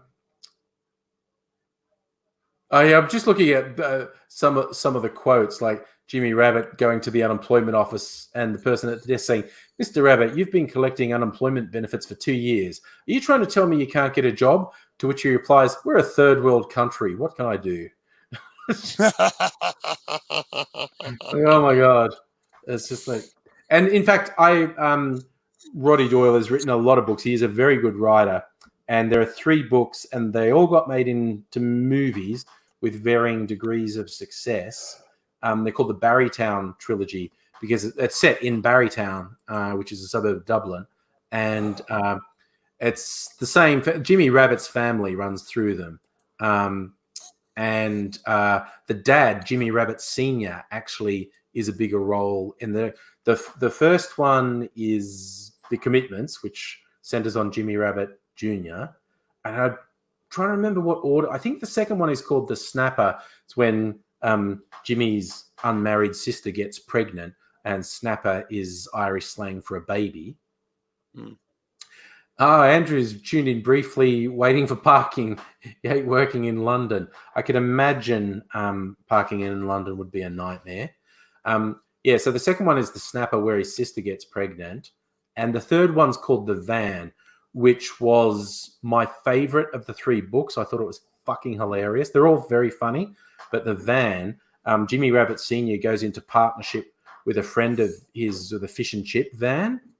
And the misadventures they have trying to run a fish and chip van is absolutely hilarious. And they made a movie of all of them.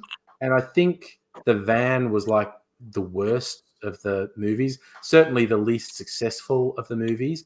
But in terms but it was the most visceral of the movies too. It was a bit real. Yeah. It wasn't funny, ha. It was a little bit, this is how it is, guys. And it's a little bit gritty. Not gritty as in, this is all about fucking how, fucking American politics and fucking fuel crisis.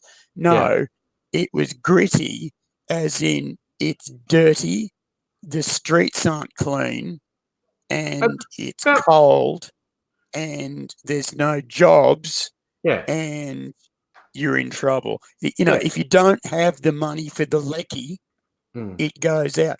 Have you ever seen that? They've got money for the lecky. You've got to put coins in the meter box in your house for the electricity to go. Yeah. That's what the lecky is.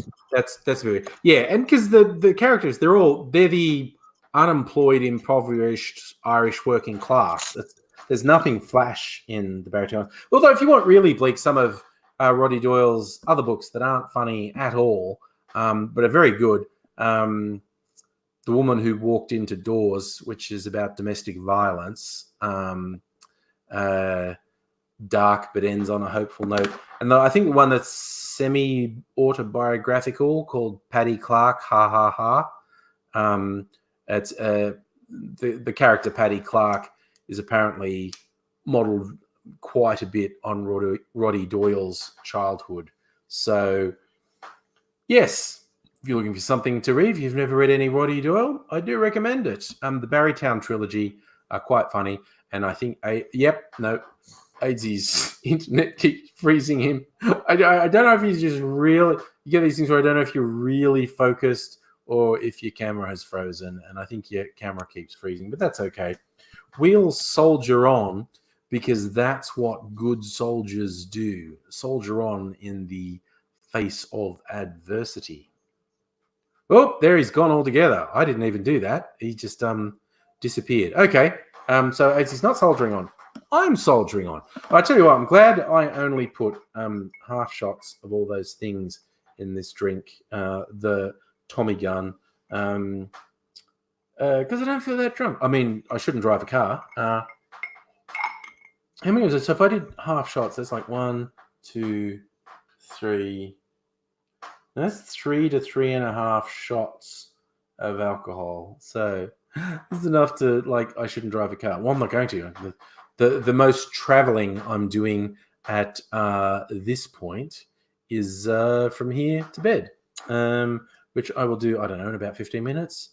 Hang out for another 15 minutes. Why not? Why not indeed? I was thinking, why not tonight, because we're almost done. We might have a really spoilery discussion about Star Wars, The Rise of Skywalker, because it's been out for a month or more now. I think anyone who's really keen to see it will have seen it. Unless people say, no, I haven't seen it, don't do spoilers. Also, if you're wondering if AIDzee has NBN, the problem with what AIDzee has is in an apartment complex that has one shared connection. So the more people who use it, the worse the connection gets. Oh, he's back. He's back. Let me into the broadcast studio, because I did all the stuff in the broadcast studio, and I'm back. Ha, ha, ha, ha, ha. And I've just got a message from Jason, and he said, think about how I can boot camp you into getting... What?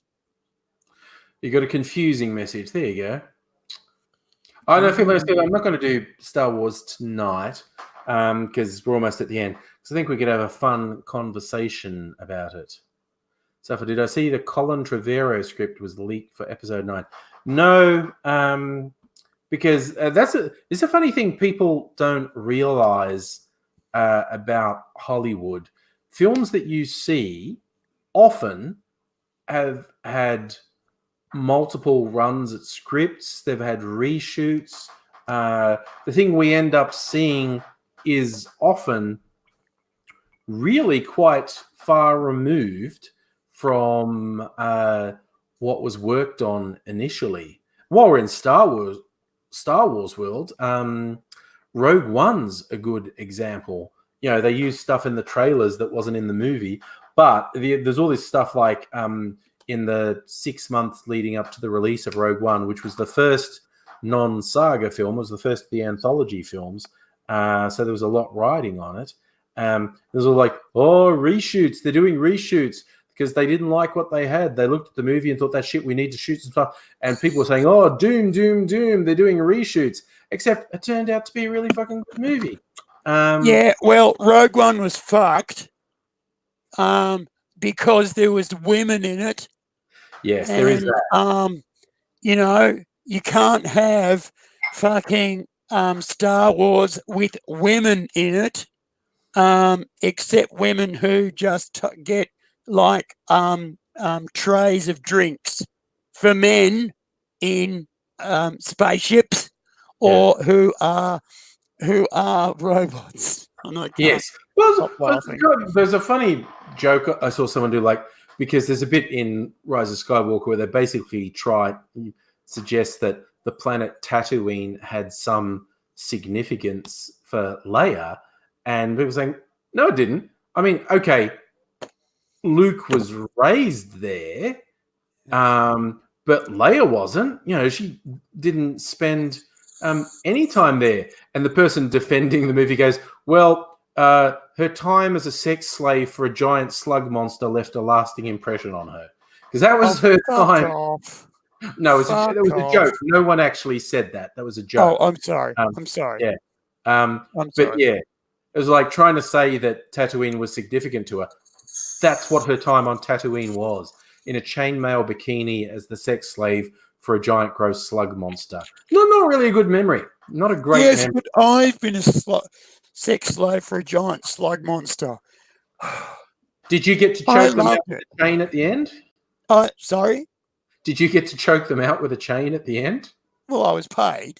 Yeah, because that's what Leia got to do. That was the big payoff. Yeah, I was paid to do this. But, I liked it with the slug monster because I got to lick him. Yeah. And that's a big lick.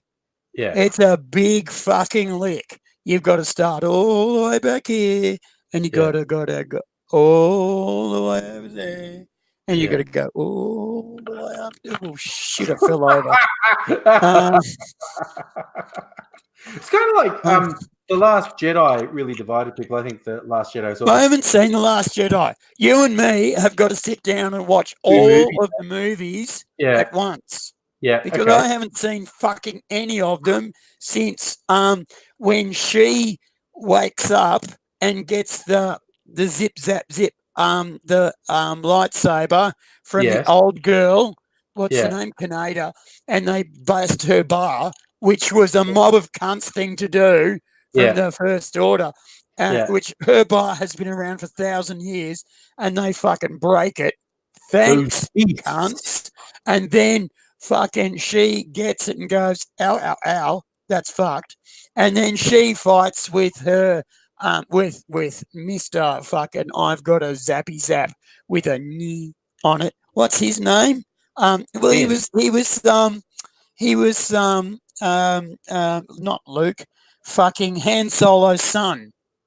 Oh, yeah, Ben Solo or Kylo Ren. Kylo Ren. So Kylo Ren killed his old man. What an asshole. Yeah. Right. So Kylo Ren has a fight with Rey, zippity zap, zippity zap. Yeah. And then that was the only movie I saw. And that was it. Still one of the great moments because Kylo Ren is set up as suitably terrifying, like when bloody Poe Dameron shoots him. Kylo doesn't do what Darth Vader did and deflect laser bolts. Like when Han Solo shot at Darth Vader in Cloud City, Darth Vader deflected the laser bolts. Kylo Ren actually suspends the laser bolt in midair. Oh, yeah. That was nice. Scary. That was nice. Like, zap. There it was. And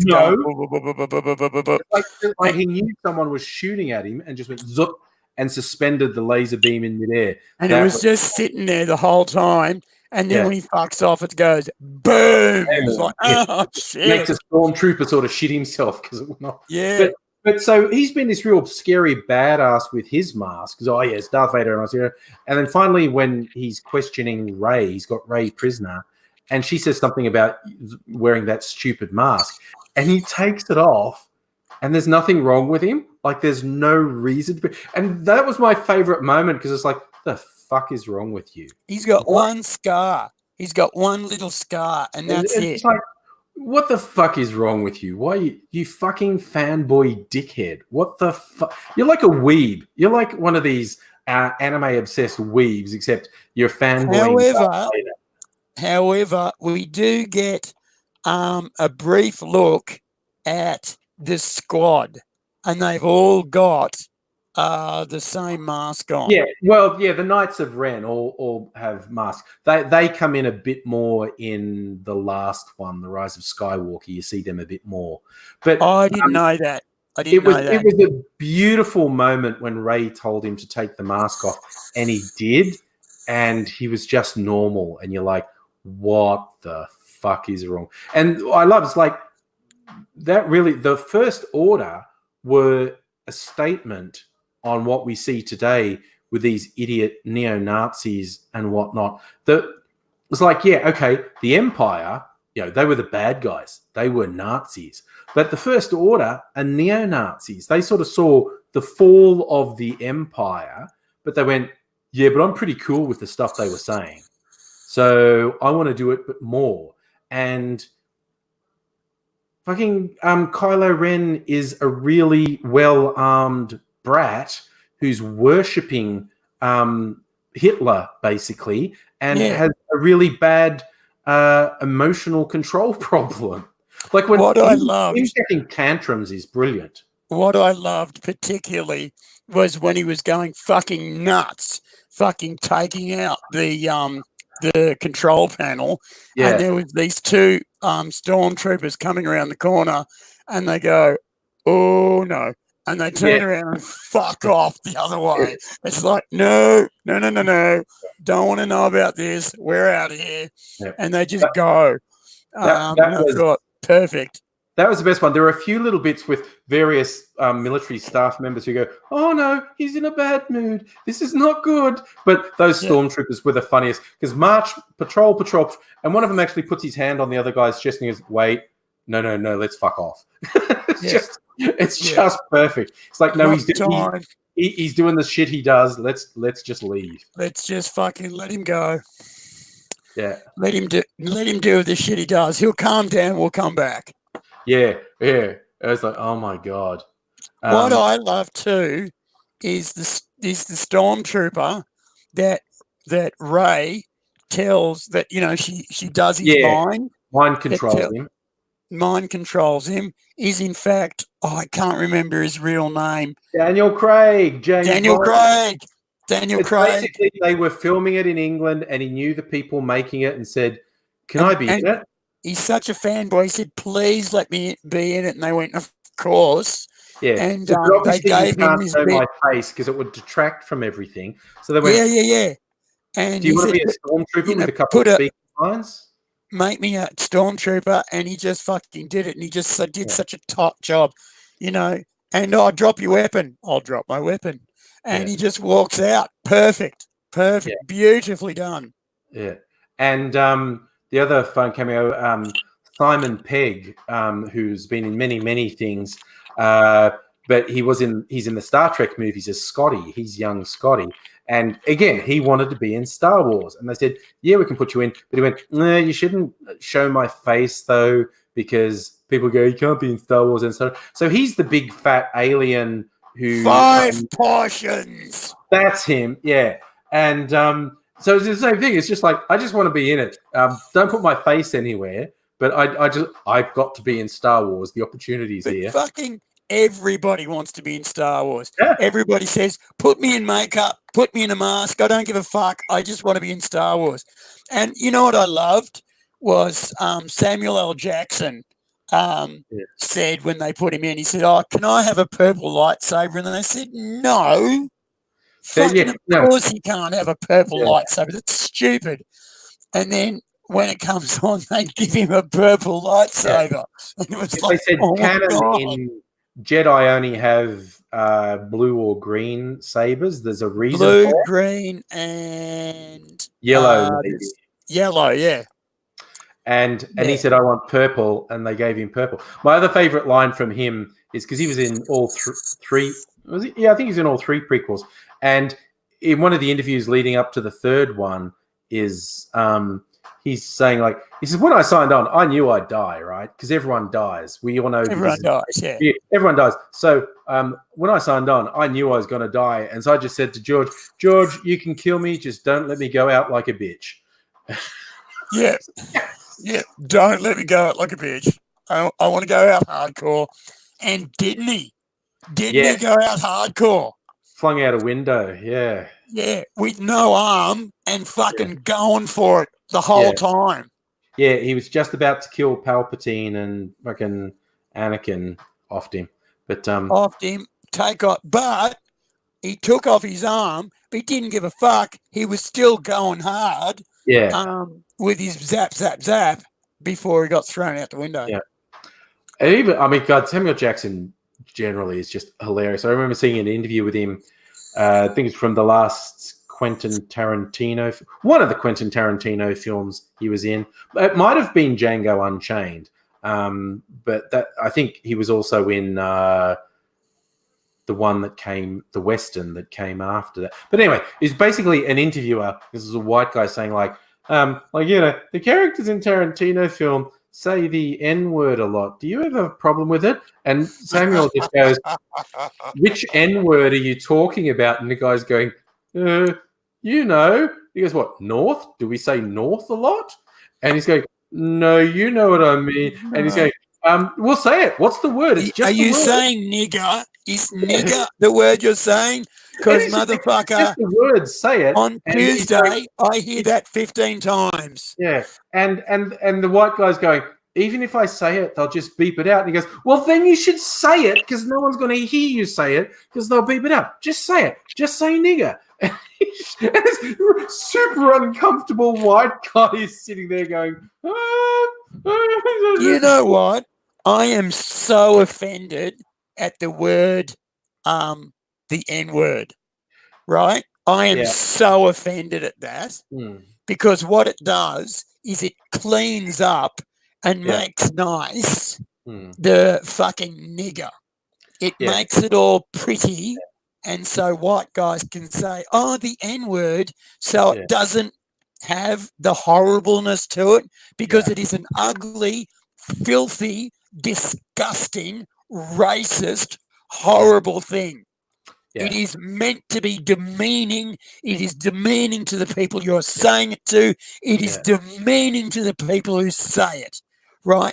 But to wash it around and to make it nice and pretty so that, we can all say the N-word, so that Katie Couric can say it with her pretty teeth. Fuck that.